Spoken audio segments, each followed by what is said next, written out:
Pakistan cricket এখন দুর্বিষহ সময় পার করছে। টি-20 বিশ্বকাপে লজ্জাজনক ফলাফলের পর ঘরের মাঠে বাংলাদেশের বিপক্ষে টেস্ট সিরিজে ধবল ধোলাই হয়েছে তারা। দলে এখন স্থিতিশীলতা নেই বললেই চলে, আর এসবের জন্য দায়ী মূলত টিম ম্যানেজমেন্ট। তাদের ঘন ঘন অধিনায়ক পরিবর্তন করার প্রভাব পড়েছে ড্রেসিং রুমের সম্প্রীতিতে। এরই ধারাবাহিকতায় মুখ খুলেছেন মঈন খান। তিনি বলেন, স্কোয়াডে বারবার বদল আনা, অধিনায়ক পরিবর্তন করা অবশ্যই পারফরমেন্সে প্রভাব ফেলবে। 2 দিন পর পর নেতৃত্বে পরিবর্তন আসলে খেলোয়াড়রা অধিনায়কের কথা শুনতে আগ্রহী হবেন না। ক্রিকেট বোর্ড যদি কাউকে দীর্ঘমেয়াদে নেতৃত্ব ভার দেয়, পূর্ণ সমর্থন দেয়, তাহলে বর্তমান অবস্থার উন্নতি হতে পারে।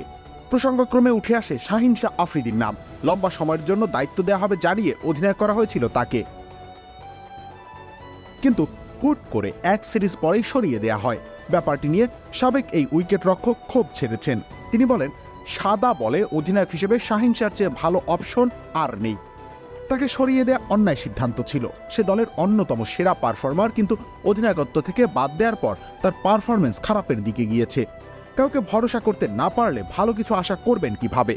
সম্প্রতি ভবিষ্যৎ অধিনায়ক হিসেবে রিজওয়ানের নাম শোনা যাচ্ছে। তার দিকে ইঙ্গিত করে কিংবদন্তি বলেন, মোহাম্মদ রিজওয়ানের সামর্থ্য নিয়ে কোনো সংশয় নেই, তবে তার বয়স একটা ইস্যু হতে পারে।